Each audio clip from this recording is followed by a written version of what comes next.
C'est un message qui va être très simple ce matin, mais je crois que c'est aussi quelques rappels que de temps en temps nous avons besoin d'y revenir. Merci. Construire dans un monde qui bouge. De qui vient ce slogan ? Qui avait lancé ce slogan ? Le CIC, bien sûr, c'est la banque partenaire des entrepreneurs. Alors, peut-être vous allez être choqués, mais souvent le monde emprunte notre langage spirituel. On parle, ils sont charismatiques ces gens-là, de plus en plus.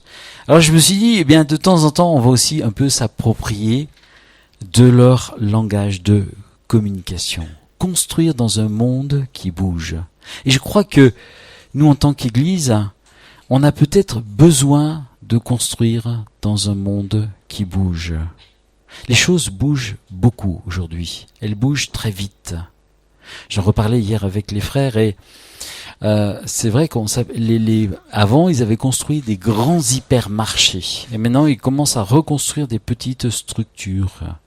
Un mode de communication qui est proche des villes, proche du quartier, parce que les gens n'ont pas le temps de faire des grandes courses comme auparavant, et parce qu'ils aiment mieux moins dépenser, moins faire remplir des grands caddies et faire plutôt des petites courses. Mais c'est vrai que nous avons eu l'habitude c'était un peu une mode de construire des grandes églises dans certaines villes, ça s'est fait. Et puis il faudra peut-être réfléchir pour justement créer peut-être des petites unités, soit des cellules de maison, des cellules de quartier. Donc construire dans un monde qui bouge. Vous savez, c'est un paradoxe, construire dans un monde qui bouge. Tu peux mettre la deuxième diapo. On sait que la Terre tourne sur son axe. Enfin, moi, c'est ce que j'ai appris. C'est peut-être la seule chose que je connais en astronomie. Elle tourne sur un axe. Alors, je m'excuse de la qualité du diaporama. C'est pas du tout je suis pas très très bon. Mais elle tourne sur un axe. C'est-à-dire que sans cesse, là, on est sur une Terre qui tourne. On croit des fois dormir tranquille. Puis finalement, on est en train de tranquillement bouger. Et je crois que c'est un paradoxe de construire. On va pas construire sur des sables mouvants. Quand vous avez des sables qui sont mouvants, vous vous amusez pas à construire une maison parce que tôt ou tard, la maison, elle va s'écrouler et s'enfoncer. On va pas construire non plus sur du sable. Ça prend du temps de construire. Ça prend de l'énergie. En face de chez moi, il y a eu 4 immeubles qui se sont construits en très très peu de temps. Tout est allé vite. Et tout va très vite aujourd'hui. Suite aux intempéries, vous avez dû le suivre cet automne dans le sud, eh bien les gens étaient inondés et on a construit trop vite. Et sans réfléchir. Et l'eau n'a plus la possibilité de s'écouler et les drames arrivent. Tout se précipite, tout s'emballe. Nos valeurs, nos repères, nos codes, nos lois. Il y a une agitation perpétuelle actuellement, un stress permanent qui est imposé par la vie moderne, par la consommation, la rentabilité, les médias. Et des fois, tout cela nous empêche de penser et de nous poser. Les alliances se défont, les contrats ne sont plus respectés. Et même dans l'Église, il y a des choses qui bougent comme ça, qui se défont, suivant les émotions du moment. Des églises comme ça qui se créent, des églises de jeunes, ça grandit, et puis ça s'effondre. Une église renaît, après une autre église renaît, une église est née d'un mouvement d'un autre. Enfin bref, et j'en passe. Mais on a l'impression que les mots durabilité, stabilité, solidité semblent être des mots du passé. Comment construire dans un monde qui bouge ? Comment construire durablement, efficacement ? Et j'aimerais vous donner un petit peu 4 principes qui sont bien sûr tirés de l'Évangile, mais qui pour nous sont des choses très simples, que l'on connaît, que l'on a vu, qu'on a revisité, mais que je vous propose encore de revisiter ce matin. Vous savez, des fois je suis triste, mais des fois j'ai vu des serviteurs de Dieu, même des chrétiens tombés, parce qu'ils avaient oublié ces principes qui étaient très très simples que nous allons voir. La première idée que je donnerai, c'est prendre du temps pour calculer la dépense. Luc 14, 28, si vous voulez suivre avec moi, Luc 14, 28 nous dit « Car lequel d'entre vous, s'il veut bâtir une tour, ne s'assied d'abord pour calculer la dépense et voit s'il peut la terminer, de peur qu'après avoir posé les fondements, il ne puisse l'achever. Alors tous se mettront à le ridiculiser. Ah, il faisait le malin. Et puis voilà ce qu'il produit aujourd'hui. Et tout s'écroule. Quelqu'un qui est proche de ma famille a voulu construire une maison sans tenir compte des avis municipaux. La maison est restée en état tel quel. Il n'y a que des murs, 2-3 murs qui sont comme ça. Et le bâtiment reste, c'est pas très loin d'Annecy. Mais c'est vrai que nous négligeons quelque part de réfléchir avant de nous engager. On achète, on vend aujourd'hui. On commence à entreprendre et puis ensuite on lâche. On s'engage, on se dégage.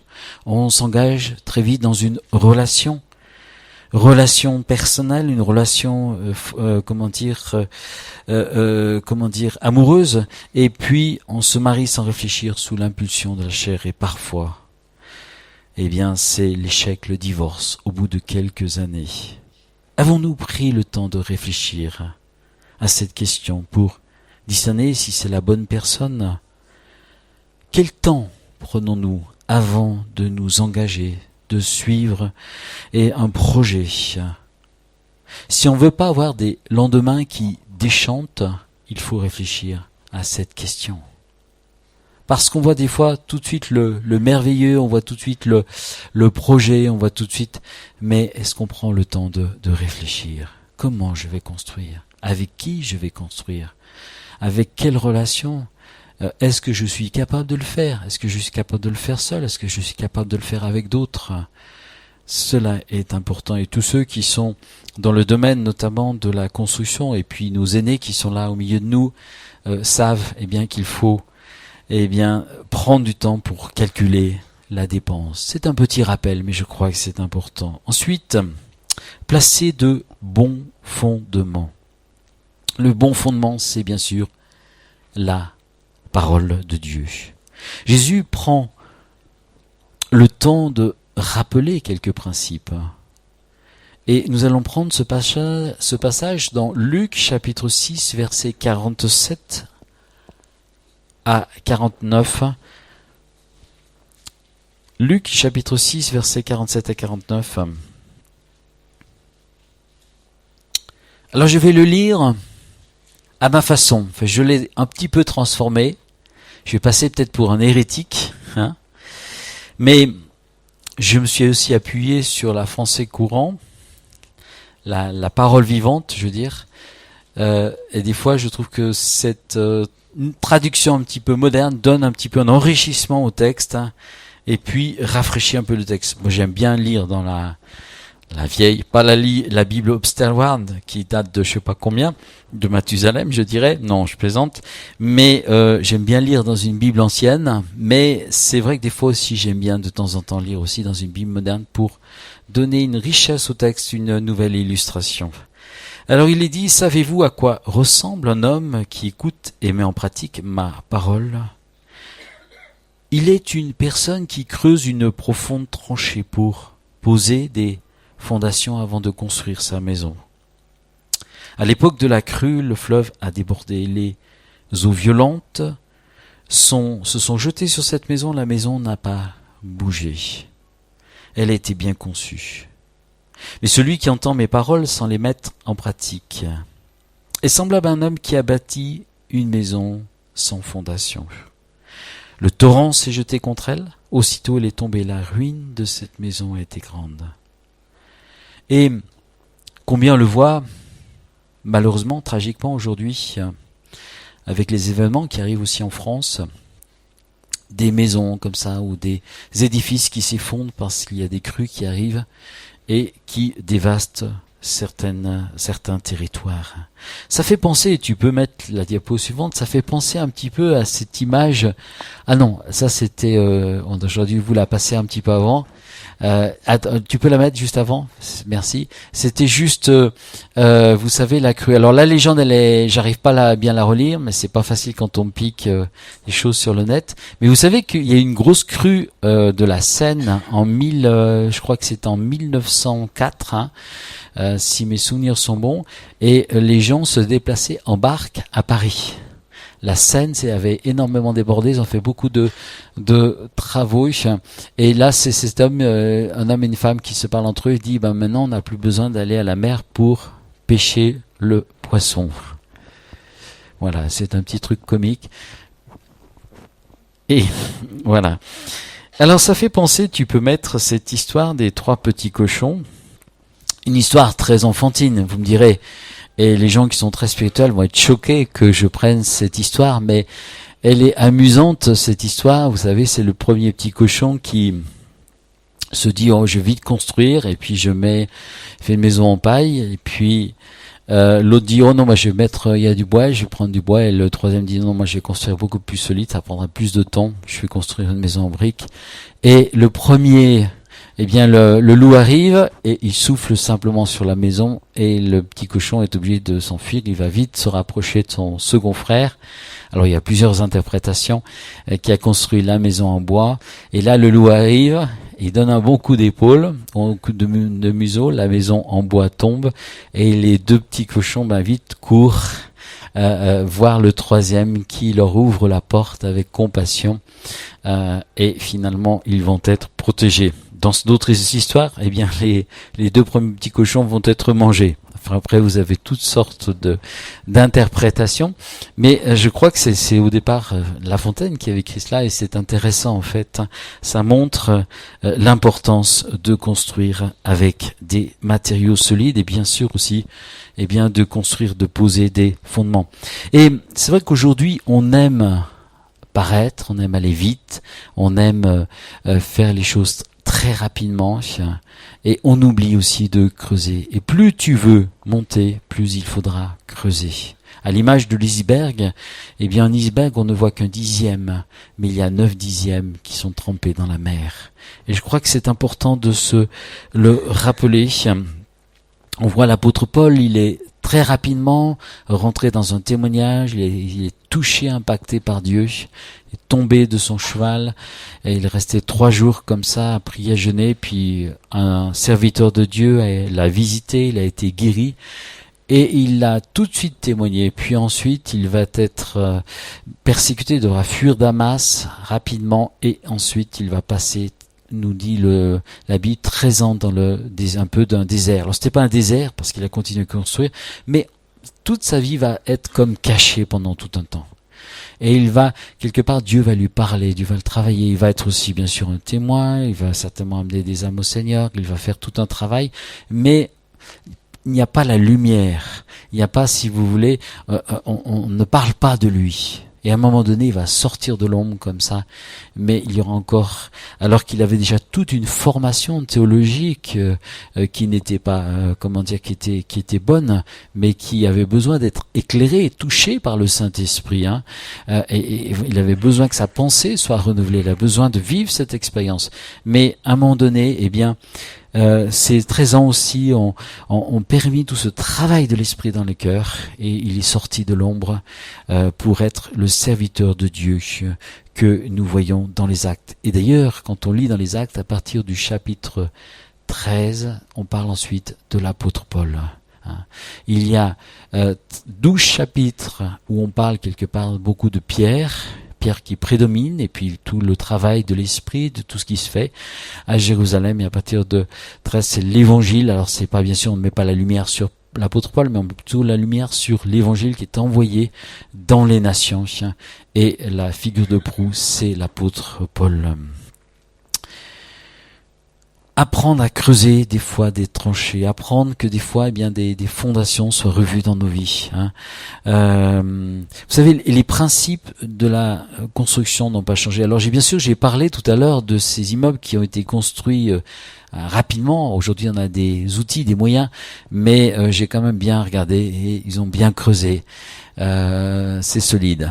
Je pense pas ces immeubles vont s'ébouler tout de suite. La troisième idée que je donnerais, c'est cette notion de défricher vos cœurs. Osée chapitre 10, verset 12, ceux qui veulent suivre avec moi, il est dit défrichez-vous, Osée chapitre 10, verset 12, défrichez-vous un champ nouveau, semé selon la justice, moissonné selon la miséricorde. Il est temps de chercher l'Éternel jusqu'à ce qu'il vienne et répandre pour nous la justice. Et défrichez-vous un champ nouveau. Avant de planter, il faut labourer. Et en premier dans son cœur. Tous ceux qui font un petit peu de jardin au printemps, eh bien le savent, et c'est des fois un petit peu...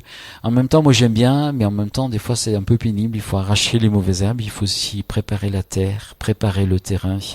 Il faut labourer. Et parfois, Dieu a besoin par les circonstances, peut-être les épreuves, de labourer nos cœurs. Et parfois, nous avons besoin parce qu'il y a des vieilles habitudes qui sont là, ou des choses qui peuvent repousser, et qui ont besoin d'être de nouveau travaillés et arrachés de nos vies, de nos cœurs. Amen. Il faut lui barrasser de nos vieilles habitudes, notre vieille façon de penser, prendre la victoire sur les addictions, sur nos caractères, me dépouiller de notre vieil homme, nous dit la parole de Dieu, de ses convoitises. Et je crois que c'est important. Nous sommes dans un monde tellement de séduction, de sollicitation, où nous avons besoin, de sans cesse défricher nos cœurs et de nous placer dans la repentance. Quelqu'un m'a dit, on ne parle pas beaucoup de la repentance. Eh bien, la repentance, c'est ça. C'est une repentance, bien sûr, personnelle, mais c'est aussi, bien sûr, et on voit dans l'Ancien Testament, il y avait aussi des repentances nationales. Hein. Et parfois, quand il y a les courants de Dieu, comme au pays de Galles, il y avait un esprit qui saisissait, qui saisissait de repentance, qui saisissait les gens. Il y avait de l'intercession, de la prière, il y avait de la préparation. Ils avaient creusé ces fondements dans la prière, dans le jeûne. Et l'esprit de Dieu saisissait. Il y a eu plusieurs éveils, notamment au pays de Galles et dans d'autres pays. Et des fois, les gens qui étaient dans des bars, ils ne savaient pas pourquoi ils se mettaient à pleurer. Et des bars comme ça enfermés. Hein. Il n'y a pas eu de prédication. Et les gens venaient à l'église. Ils étaient travaillés par l'Esprit de Dieu. Parfois, des gens n'avaient jamais entendu parler de l'Évangile. L'œuvre de Dieu, l'œuvre du Saint-Esprit. Amen. J'y crois. Mais je crois aussi que, nous-mêmes, nous devons aussi sans cesse défricher nos cœurs et sans cesse être attentifs à ce travail de l'Esprit de Dieu. L'Esprit de Dieu dans nos cœurs. Parfois, des serviteurs de Dieu sont rattrapés par des choses non réglées, un sale caractère qui n'a pas été domestiqué par le Seigneur et des choses qui reviennent. Alors la colère, la méchanceté, l'envie, la dépression, la susceptibilité démesurée, la vanité, la jalousie ressortent. Vous savez, les géants ne sont pas toujours nos adversaires, c'est pas toujours ceux qui veulent nous faire la guerre la guerre de l'évangile, c'est pas l'islam, c'est pas la laïcité en premier, c'est, je crois souvent, ces obstacles qui sont là dans nos cœurs, qui sont des fois posés dans nos cœurs et qu'on n'a pas accepté d'être labourés. Hein. Les premiers géants et des serviteurs de Dieu qui étaient dans la mission disaient souvent les hommes de Dieu tombaient chutés à cause de ces géants-là qui étaient là. Hein. Il y avait de la vanité, de l'envie, de la jalousie, la guerre dans les cœurs, la guerre dans les pensées. Celui-là, il fait mieux que moi, il y a de la jalousie qui est là. Et ça, ces choses-là, elles doivent être défrichées, elles doivent être arrachées, elles doivent être labourées dans notre cœur. Amen. Jésus respecte notre personnalité. Quelqu'un me posait la question par rapport à cela. Il respecte notre personnalité. Nous avons tous une personnalité, mais il veut changer notre caractère. Ça, il veut s'attaquer à notre caractère. Parfois notre foutu caractère. Et même les gens qui sont très gentils, des fois, ils ont aussi au fond d'eux un foutu caractère. Hein. Et je crois qu'on parle souvent du réveil, mais il faut passer par cette étape pour chaque croyant. Et puis la quatrième idée, et ce sera la dernière pensée, c'est semer une bonne semence. Vos pensées sont une semence. Peut-être que je vais vous choquer en vous disant cela, mais vos pensées sont déjà une semence en vous. Si vous n'apprenez pas à contrôler vos pensées, vous allez être dominé par elles. Et je crois que nous avons besoin d'être ensemencés par de bonnes paroles. On va prendre ce texte dans Philippiens 4, verset 8. Je l'avais noté dans la traduction seconde, mais j'ai envie de l'apprendre avec vous dans ce français, dans cette parole vivante de ce texte de Philippiens 4, 8.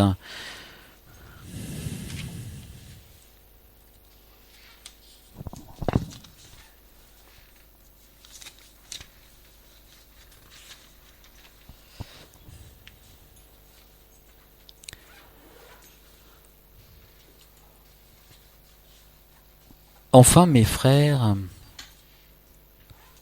que tout ce qu'il y a de vrai, de noble, d'honorable, ce qui a de réelle valeur, ce qui est juste, pur, digne d'être aimé, occupe vos pensées. Tout ce qui a de réelle valeur, juste, pur, digne d'être aimé, occupe vos pensées. Tendez vers tout ce qui s'appelle vertu et qui mérite la louange. Bref, ce que vous avez appris, reçu de moi, mettez-le en pratique. Façonnez votre conduite d'après ce que vous avez entendu dire et vu faire. Alors le Dieu qui donne la paix sera avec vous. Intéressant cette traduction. Intéressant. Toute mauvaise action commence par une pensée qui a été contaminée. Jésus reprit un jour sévèrement l'apôtre Pierre, alors que cet homme avait des fois des sacrées révélations, que c'était un battant, c'était un impulsif, et il avait des fois des bonnes idées et des bonnes choses, et il le reprend sévèrement. Parce que l'apôtre Pierre lui dit, non, mais tu vas pas souffrir cette croix. Et Jésus est très ferme avec lui, il dit, arrière de moi, Satan. Alors quand on lit ce texte, la première fois, on est choqué, on se dit, comment ce Jésus peut traiter un de ses principaux équipiers sur lequel il va pouvoir compter. Eh bien pourquoi ? Parce que cet homme Pierre était animé d'une pensée humaine. Et Jacques dira même, il rajoutera plus tard, une pensée humaine. Et parfois cette pensée humaine, elle peut être charnelle et être même diabolique. Et là c'était une pensée qui était quelque part, non, une sorte de pitié sur Jésus. Et Jésus est très ferme, il lui dit, regarde-moi Satan. C'est intéressant ça, c'est intéressant d'avoir ce choc comme ça, et je pense que ça a dû faire un choc à l'apôtre Pierre. Pierre avait des pensées humaines, par moments. Il s'est cru bien inspiré en disant cela à Jésus, et là il a été repris sévèrement. Quelle semence semons-nous dans notre cœur ? Quelle semence recevons-nous dans notre cœur ? Cette parole de Dieu ? Cette louange que l'on exprime, ou peut-être cette louange qu'on chante par un CD. Tout cela, c'est quelque part, et certains ne l'aiment pas, mais j'insiste là-dessus, une culture positive de la parole de Dieu. Nous avons besoin d'être, je dirais, baignés, enseignés, nourris de cette parole de Dieu. Il y a tellement de choses qui peuvent nous sortir, nous déstabiliser, nous faire quitter de ce terrain-là. Nous avons besoin d'avoir nos pensées qui sont imprégnées de cette parole de Dieu. Si tous les jours vous citez cette parole de David qui dit dans le psaume 22 verset 7, « Et moi je suis un ver et non un homme, le probe des hommes et le méprisé des peuples. » Un jour j'étais, quand jeune chrétien, pas bien affermi, un peu déprimé, et puis j'étais là et je suis allé voir le pasteur, je lui ai dit, écoute, je suis un ver et non un homme. J'avais médité ça toute la semaine, j'étais là en train de pleurer, ou d'être pas bien, de me sentir pas bien. Et si vous êtes comme cela, alors il m'a tapé sur l'épaule, on a prié ensemble, mais si vous allez toujours en train de confesser ce verset, et moi je suis un homme et non je suis un ver et non un homme, vous allez finir en ver de terre. Et votre monde sera bien sombre comme la terre. David, c'est vrai, vit un moment intense, des fois des moments de repentance. Des fois on se dit mais c'est terrible les moments, c'était fort, mais souvent à la fin des psaumes, on voit eh bien que sa pensée est changée, et qu'en louant son Seigneur, eh bien il retrouve du courage, de la force, et sa pensée est comme renouvelée. Et ça, c'est très important. On peut venir à Dieu abattu, désespéré, découragé. Mais tu réponds pas à une prière, mais j'y arriverai pas, mais je suis un incapable. Ouais, ben, je sais que tu es incapable, mais je veux que tu sois incapable. Mais moi, je vais te rendre capable. Et Dieu aime des fois ces prières parce que petit à petit, mais après il va nous prendre, sentir son amour, il va poser sa main sur nous et il va nous encourager. Et sa parole va redevenir vivante, fraîche, forte dans notre cœur pour qu'on reprenne courage. Elle doit modeler nos pensées et nos cœurs. Genèse chapitre 2 verset 29 et on a vu le texte de Genèse la semaine dernière. Dieu donne à l'herbe et aux plantes de la semence ainsi qu'aux arbres pour la nourriture physique de l'homme. Et s'il y a une loi physique, il y a aussi une loi, un principe spirituel. Vous savez, Satan a fait chuter l'homme et la femme en semant le doute dans leurs pensées. Et ce sera toujours un combat dans notre vie. En créant un faux besoin, c'est une semence de mort. Est-ce qu'on va refuser ces semences de mort, de doute, de découragement, ou on va au contraire accepter les semences de foi, de la parole de Dieu, nous nourrir, avoir une pensée qui est saine et nous laisser renouveler. De quelle parole nous sommes nourris? De France Info qui nous est... Moi j'aime bien écouter les infos, mais à un moment donné j'arrête. Bien sûr, il y a eu ces tragiques événements qui sont passés en France, puis après c'était la politique, mais vous avez l'impression que dès qu'il y a quelque chose qui arrive, le Front National va monter. Alors, alors vous écoutez ça, mais vous avez l'impression d'un essaim d'abeilles qui est là. Et vous écoutez ça, au bout d'un moment, vous avez votre tête qui bourdonne. Allez, les journalistes sont comme des abeilles là. Bouh, bouh, bouh. Après, il va y avoir, je sais pas, quelque chose qui va se passer aux États-Unis, en Russie.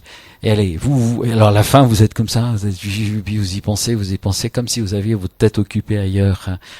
Alors de temps en temps, il faut couper le micro. Et pour revenir à la parole de Dieu. Amen. Et donc, pensées sont une semence. Et nous avons besoin que, eh bien, quelque part, nos pensées sont une semence. Elles avons besoin que, elles vont ensemencer, elles vont déclencher nos actions. Nous avons besoin que nos pensées soient rafraîchies, renouvelées. Le diable sait très bien. Il a la puissance de la communication. C'est la puissance de l'air, nous dit dans l'Éphésiens. Et c'est par cette communication qu'il attaque nos cœurs, nos pensées, nos émotions qui nous déforment. Et là, il y a une vraie stratégie, un vrai combat spirituel. J'aime beaucoup l'histoire. Et quand on lit un petit peu les reportages, alors ma femme aime pas trop, mais moi j'aime bien les reportages du cas, parce que des fois j'apprends, je me dis, mais c'est incroyable. Mais il y avait une bagarre, une stratégie comme ça pour remporter la victoire, de mensonges, de déclarations, et ils utilisaient les médias.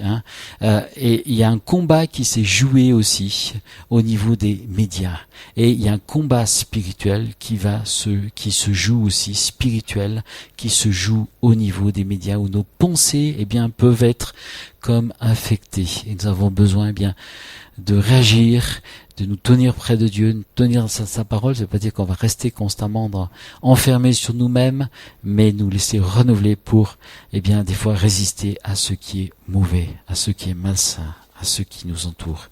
Et ensuite, nos paroles vont être une semence. Notre pensée va être ensemencée par la parole de Dieu, et ensuite nos paroles vont être une semence.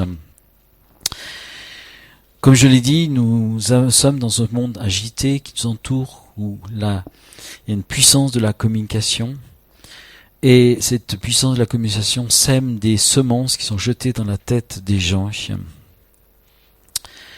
Alors c'est vrai que des fois le monde et les médias peuvent projeter aussi de bonnes semences, comme la tolérance, le respect.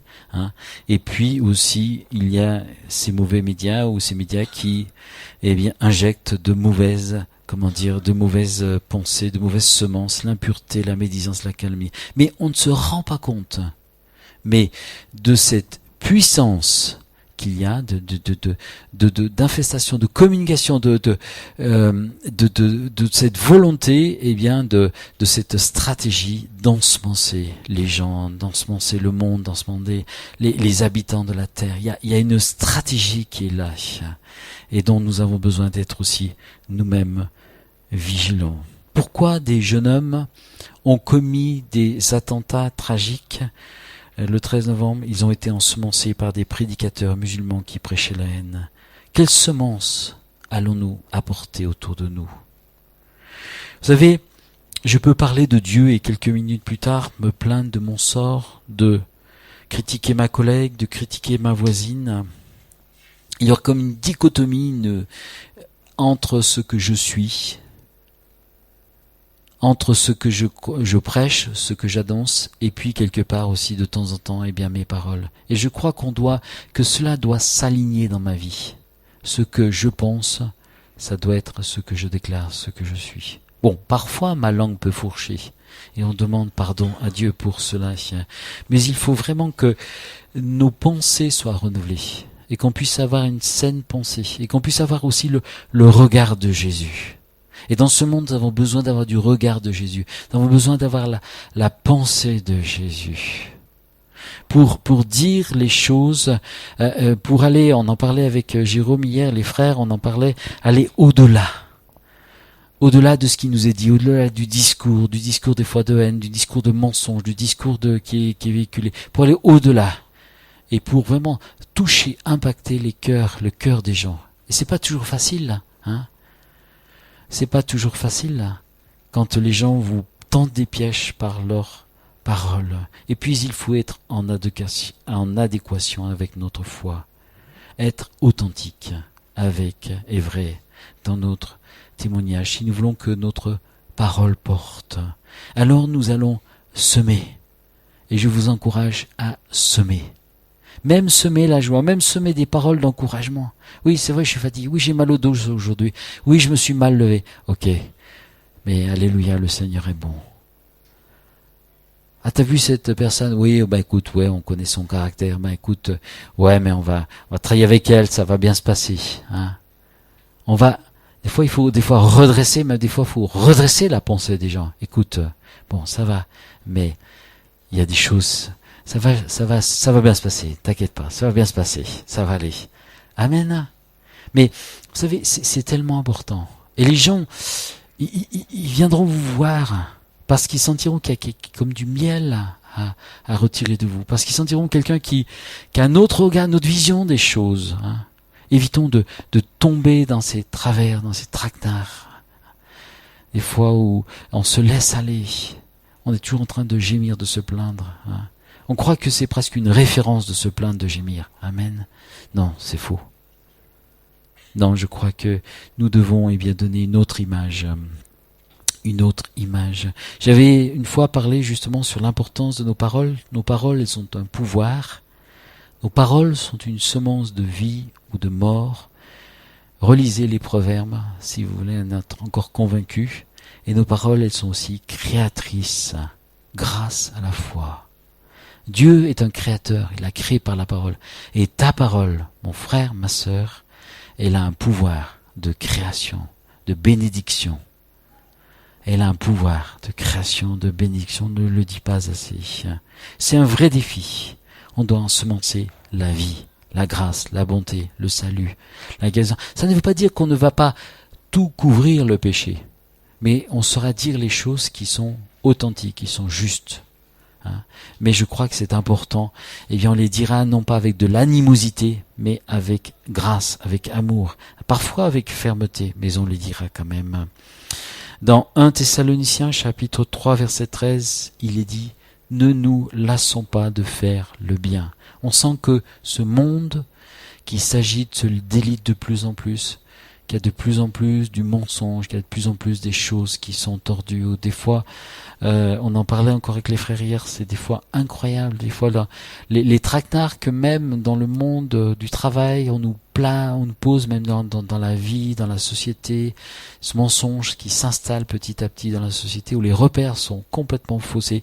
Et nous avons besoin de garder nos repères, de garder nos têtes froides par rapport à tous ces événements et de ne pas nous lasser de faire le bien. On est un peu comme ce saumon qui marche à contre-courant. Et qu'est-ce que fait le saumon pour aller frayer? Eh bien, il remonte la rivière et il parcourt des fois des kilomètres. Et c'est incroyable les sauts qu'ils font, les saumons. Regardez un bon diaporama sur la vie des saumons. Et voilà, vous êtes. Et après, vous allez dire, voilà, je suis ce saumon. Ah, je suis celui qui saute le mieux. Hein, il faut que je sois vu, je suis celui qui saute le mieux, mais je franchis les obstacles avec mon Dieu. Construire dans un monde qui bouge, c'est possible, mais il faut respecter ces principes, ces simples principes qui ont été énumérés. Ne nous laissons pas effrayer par ce qui se passe. Jésus a dit que cette agitation, cette tension, ces séductions, ces guerres, ces persécutions viendraient. Et dans le chapitre Luc, versets 21 à 25, pour ceux qui aiment la parole de Dieu, eh bien, il est dit qu'il y aura de l'angoisse dans les nations. Et on voit combien ce qui s'est passé de tragique, eh bien, crée de l'angoisse chez les gens. Et nous devons être des gens qui apportons de l'espoir, de l'espérance. Il y a une angoisse qui est là, qui est véhiculée, hein, comme cet essaim d'abeilles là, toujours. Attention, attention. Oula, il y a un musulman, attention. Attends, regardons bien. Il n'y a pas d'arme celui-là. Non, je plaisante. Mais je crois que c'est important de temps en temps de décoder les choses. Le Seigneur nous appelle à relever la tête, à ne pas avoir peur. Il nous appelle non plus à ne pas courir après toutes sortes aussi de nouveautés, mais à se fonder sur sa parole et à la mettre en pratique. Il nous appelle à construire dans ce monde qui est sans cesse et en perpétuelle agitation, en utilisant ces matériaux solides. Et Georges faisait un petit peu ce rappel qui était intéressant de Portes ouvertes, où cette question était posée à un pasteur. Et ce pasteur répondait par rapport à la parole de Dieu. Il y a ceux qui ont la parole de Dieu chez eux, elle est belle et entreposée. Des fois, je faisais de l'évangélisation et des fois, je voyais des belles Bibles. Je disais, tiens, c'est bien, c'est intéressant, vous avez la Bible. Ah oui, c'est mon grand-père ou mon grand-oncle qui me l'a donnée, mais il la lisait pas. Il y a ceux qui finalement ont la Bible à lise, mais finalement ne la mettent pas en pratique. Et puis, il y a ceux qui la mettent en pratique et qui en éprouvent de la joie en la mettant en pratique, parce qu'ils la vivent profondément dans leur cœur. Amen. Construire dans un monde qui bouge, et l'Église, de plus en plus, il va y avoir des séductions, des choses comme ça, c'est possible. C'est possible avec Dieu. C'est possible de construire nous-mêmes aussi, dans nos projets de vie, pour les jeunes, de construire des choses qui sont possibles aussi pour vous, pour les jeunes, pour les moins jeunes aussi, peut-être de reconstruire sur des choses qui ont été brisées, qui ont été comme blessées, qui ont été où ça a apporté des désillusions dans votre vie. Eh bien, c'est possible aussi pour vous. Amen. Mais il faut mettre ces principes de la parole de Dieu dans votre vie. Amen. Amen. Construire dans ce monde qui bouge. On va construire solide. Merci de bénir ta parole, de bénir nos amis qui sont venus avec nous et de bénir toute cette journée. Amen.